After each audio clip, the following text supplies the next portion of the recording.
Before we start the podcast, we want to announce a new resource to help you discover what it truly means to be rich toward God. We've just published a study based on the parable of the rich fool found in Luke 12:13-21. Journey through this challenging yet life-giving parable where Jesus invites us into a more abundant life with him. Just go to faithfi.com/give to request a copy of the Rich Toward God study today with your gift of $25 or more. That's faithfi.com/give.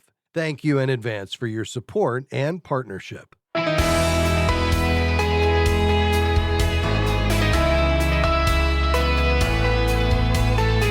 Home mortgage rates haven't gone through the roof in recent weeks. That's the good news. I'm Rob West. The bad news is they're already pretty high. Coupled with high home values, it's an uphill climb for first-time home buyers. Will it get easier anytime soon? Dale Vermillion joins us today to talk about it. And then it's on to your calls at 800-525-7000. That's 800-525-7000. This is Faith and Finance, biblical wisdom for your financial journey. Well, our friend Dale Vermillion is always a calm voice when you're stressing out about buying or selling a home. Dale is the author of The Mortgage Maze, The Simple Truth About Financing Your Home, a book rooted in biblical principles, we should add. Dale, great to have you back, my friend. Rob, always great to be here. Thank you so much. So, Dale, rates on a 30-year fixed mortgage have been hovering around 7%. We can probably expect them to stay there for at least a while. Is that right? We can. Every analyst I've talked to thinks they're going to stay between 6.5% and 7.25% for the remainder of this year. Not much less than that. So that's the outlook for 2024. All right. When do you think we see a 5 handle or below? I mean, you think we're a couple of years at a minimum? I think we are. I think that unless something dramatic happens in the marketplace, we don't anticipate rates to get down in the 5s probably until 2026 early. Late 2025 is the predictions that I'm seeing from every analyst I'm talking to. All right. Dale, describe what it's like out there right now trying to buy a first home. Well, the biggest challenge, of course, is affordability. People think it's inventory, but actually inventory is up. We're at 620,000 homes nationwide. Last year, this time was 451,000. We're seeing new listings grow. They grew 8% from April to May. They're up 12.6% year over year.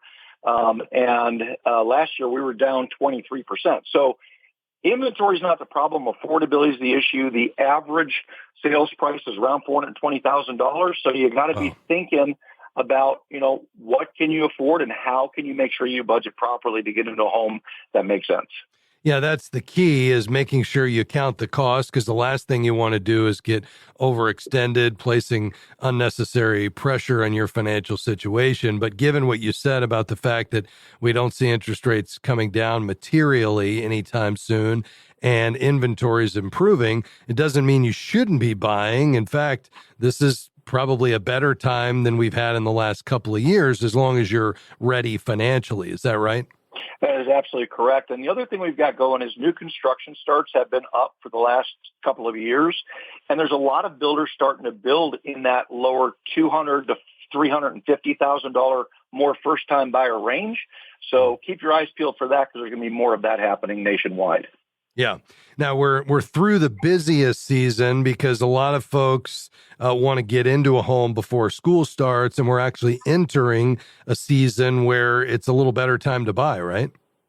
It really is. Although what's interesting about what's happened in the marketplace since COVID is that we're really not seeing seasonality anything like we used to anymore. It used to be that the spring, summer was the hot season, fall, winter was a little bit cooler. I think that's still probably a little better time to buy because there's less buyers in the market. But because there's so much population numbers and so much demand, pretty much when the market rates go down, the buyers come out of the woodwork. So, anytime you see rates up, that's your best time to buy right now, because believe it or not, that's when you're going to have less competition. You can get into a home, and we know rates are going to go down eventually. You can drop them down. as you see rates drop, we're going to see a flurry like we saw in 2020 and 2021 again. Yeah, very good. What about pricing your home for sale, Dale? It seems like we've flipped. It used to be when I was growing up and my parents were buying and selling houses, you'd price it high and negotiate down. Now it seems like you price it lower, get as many buyers to the table, recognizing that people are willing to pay over asking. Is that a general rule of thumb? Well, that's changing. What we're seeing now is, in a typical year, we see about 33% of homes that go up for sale cut price before they close on the sale. So they're below the actual asking price. This year, we're seeing 35 to 36% in the last couple of months. So we're starting to see listing prices drop. And from a seller standpoint, that means that you got to be thinking you're probably going to get right around what your sales price is that you're asking for, unless you're in one of those really hot markets where just demand is crazy, and there's still some of those left. Well, we always appreciate you stopping by. Dale is the author of Navigating the Mortgage Maze. Dale, always great to have you. Thanks for being here. Great to be here, Rob. Thank you so much. God bless. Back with your questions after this. 800-525-7000. Stick around.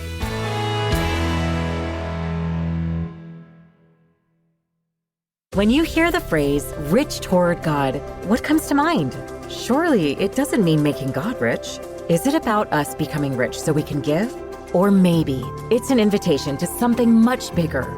In the new Rich Toward God study, FaithFi has created a way for you to explore and reflect on a well-known biblical parable about a very rich man with a very big problem. Request a copy of the Rich Toward God study today with your gift of $25 or more by going to faithfi.com/give. Do you feel like your hands are tied with debt, preventing you from serving God?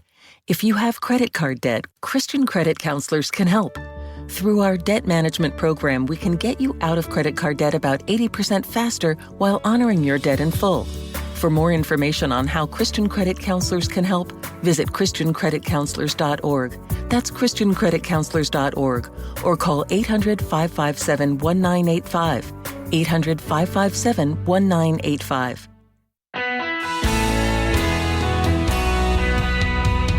Great to have you with us today on Faith and Finance. I'm Rob West. All right, it's time to take your calls and questions today. The calls are beginning to come in, but we still have some lines open. We'd love to hear from you today. The number to call is 800-525-7000. Again, that's 800-525-7000. We'd love to help you be that wise and faithful steward of God's resources that we know you want to be through an encouragement and Bible-centered approach to managing God's money. So call right now. We'd love to hear from you. 800-525-7000. Before we head to the phones today, in the news today, and this shouldn't come as a surprise at all, car owners are hanging on to their vehicles much longer these days. A new study by S&P Global Mobility shows the average age of U.S. cars and light trucks rose this year to a record 12.6 years.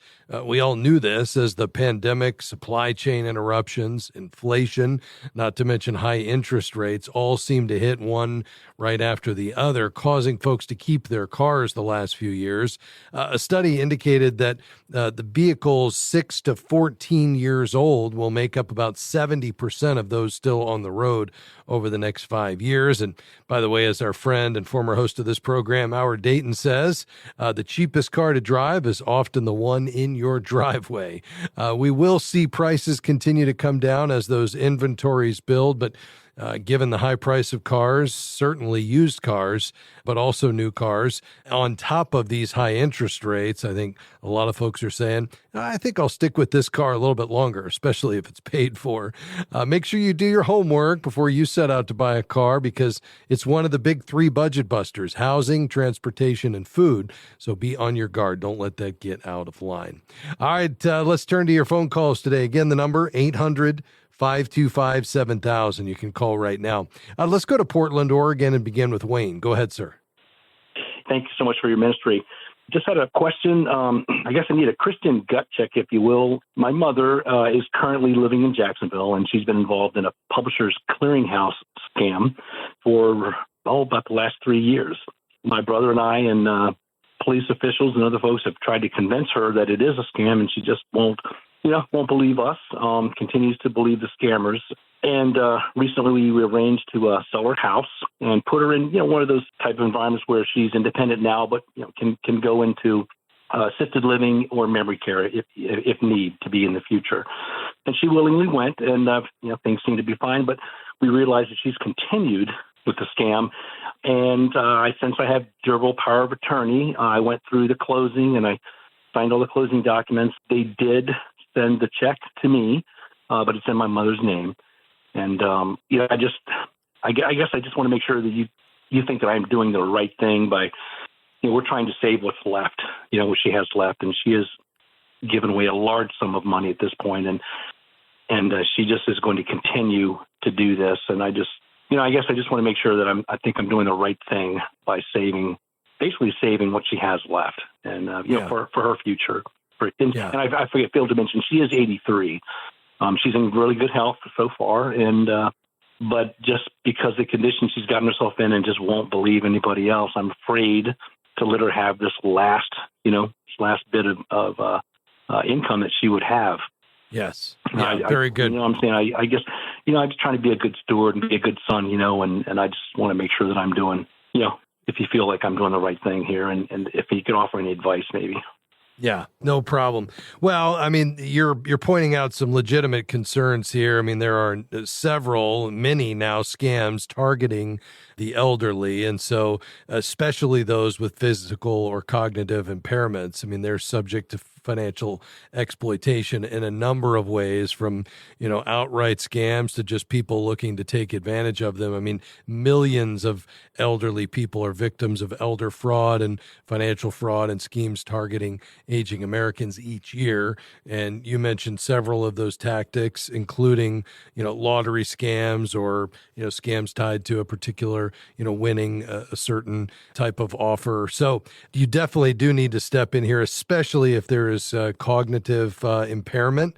And so I think you've done the right thing, in taking greater control of the finances and or putting a monitoring system in place to keep track of their spending is the right approach. I'm delighted to hear that you have that power of attorney, and that really is, the key to you being able to make financial decisions on your parents' behalf. I think if you still have the ability, you can talk to them honestly about how much involvement they're comfortable with, but, there is often emergency situations where you have to take over financial management, but to let them, guide the level of involvement if you can.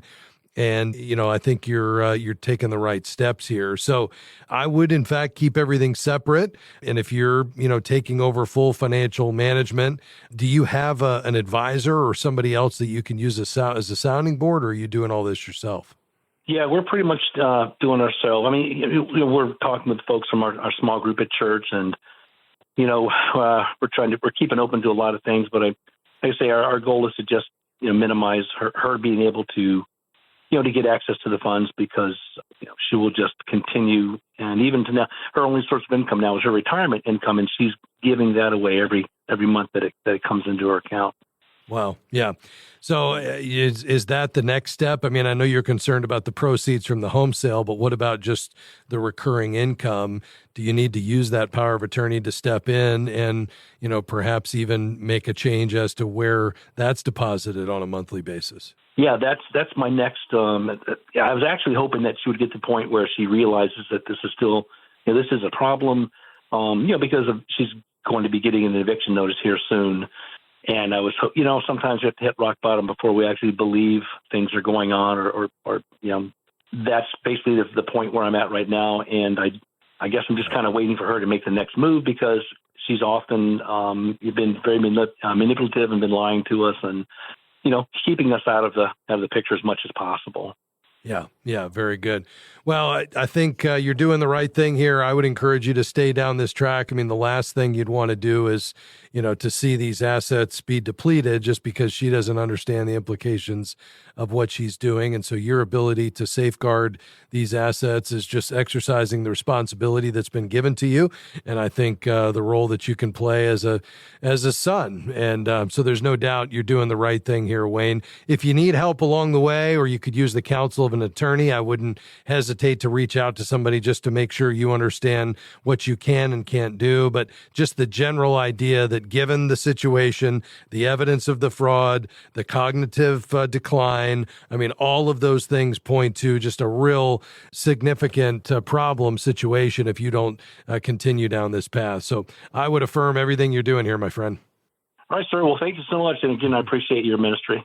Thank you very much. I appreciate that. Before we head into our break, let me remind you, as we look at God's word and think about our role as managers of God's money, we can pull principles out of Scripture that are practical, but they're also timeless. For instance, the big ideas that we want to communicate is first that God would be your ultimate treasure. But then as we get into money management, we want to spend less than we earn because that's the key to every financial success. We want to avoid the use of debt because debt mortgages the future. We want to set long-term goals because the longer term your perspective, the better your financial decision today. We want to have margin to fund those goals that God has given us, and we want to give generously because giving breaks the grip of money over our lives. Well, I hope what we're sharing today is an encouragement to you, and above all else, I hope it draws you into a more intimate relationship with the Lord. We're going to take more phone calls just around the corner, but first, this break. We'll be right back.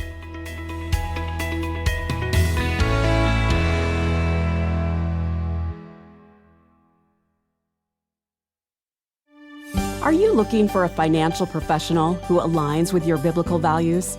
Certified Kingdom Advisors are trusted financial, legal, or accounting professionals who have completed a rigorous certification program to ensure they provide biblically wise financial advice as part of their practice. You can find a local CKA professional in your area by going to faithfi.com and clicking Find a CKA. Frustrated by your health insurance? Confused by the network restrictions and increasing premiums? There's a better way.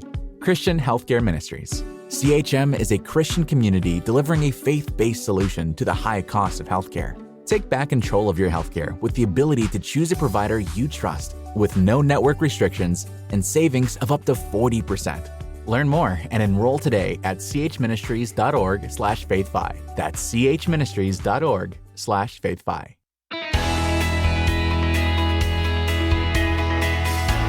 Hey, great to have you with us today on Faith and Finance. We're taking your calls and questions today on anything financial.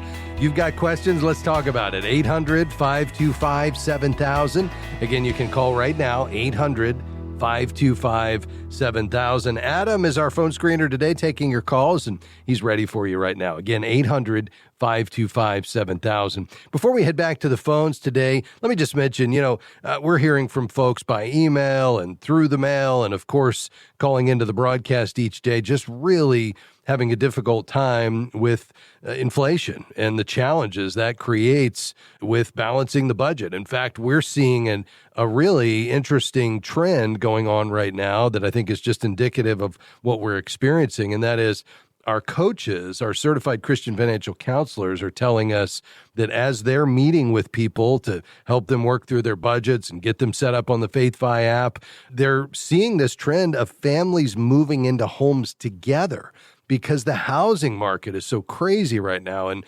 prices are through the roof. People just literally can't afford the rent. They certainly can't afford to buy a house, especially if they're just entering the housing market. And so as a result, they're sharing a home. They're going in together and saying, listen, we'll share the kitchen. Maybe you take the top floor, we'll take the bottom floor. And I mean, it's just a really sign of the times, I think, of what we're experiencing. And we'd love to help you. Two things I will offer for assistance. One is if you'd like to meet with somebody who can help you put that plan together, answer your basic questions, not a certified Kingdom advisor where you need wealth management or comprehensive planning. I'm talking about communicating as husband and wife around money, putting a spending plan together, putting a debt repayment plan together.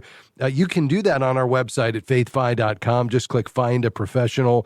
And when you choose either the debt or the budgeting category, you will be given a list of certified Christian financial counselors. These are men and women that their ministry and their professional training is helping God's people with really the pre-professional financial decisions. Again, around debt repayment, spending plans, marriage, communication. You can find those folks again at faithfi.com. Click Find a Professional. And when you choose debt or budgeting, you'll get that list of certified Christian financial counselors to connect with. Secondly, I would encourage you to download the FaithFi app. You can do that on our website as well, faithfi.com, or search for FaithFi in your app store. It will help you set up a spending plan, manage that plan using the tried and true envelope system, but in a modern, beautiful, simple expression of that on your smartphone. Julie and I use it, my wife, every day. We're in it, looking at our envelopes, figuring out what we have left in our eating out, or when she's taking one of my daughters shopping for clothes. It's real simple to say, okay, here's how much we have left. Let's make it work until next month. Well, you can't do that if you don't know where you stand, and the only way to stay on budget is to have a budget, but you also need to have a system to control the flow of money. The FaithFi app can help you do that. Check it out today, faithfi.com. All right, we're going to head back to the phones. We'll get to as many calls as we can, 800-525-7000. Let's go to Arkansas. KJ, thanks for calling. Go ahead. Yes, sir. I had wanted to get some advice about what you may thought about consolidating debt. I have a few credit cards, Capital One credit cards, some dental payments I'm making, and then I also had a couple of loans like through a firm. One was an investment and one was a business opportunity to start a business. And I guess the percentages are pretty high, and I'm just trying to figure out a way how I can get like my monthly payments down. Yeah.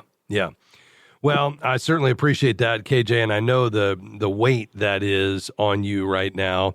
What is your income situation? Are you fully employed right now? Right now, I have a little bit of savings right now, and I just started with a company with financial services through a company called Primerica. It's kind of slow right now, but I'm working to get like some of my license to make more money. But it's kind of tough right now. Yeah. No, I can certainly understand that. I would just encourage you, a lot of times organizations like that, and I'm not disparaging Primerica in any way, but the business model is just get as many people in as possible and then have them go after their friends and family to try to generate, business. And then after that, there's a lot of fall off. And so I would just say, if it's not working for you, if you're not making the money you need to make to cover your bills, I might, be quick to look for something else, if that's not a good fit for you. So just be on your guard there and don't kind of overstay if, especially in light of your situation, if you're not seeing the income that you need to make to pay your bills. In terms of that debt, what I would do is not look for a loan consolidation. I know you mentioned the word consolidation.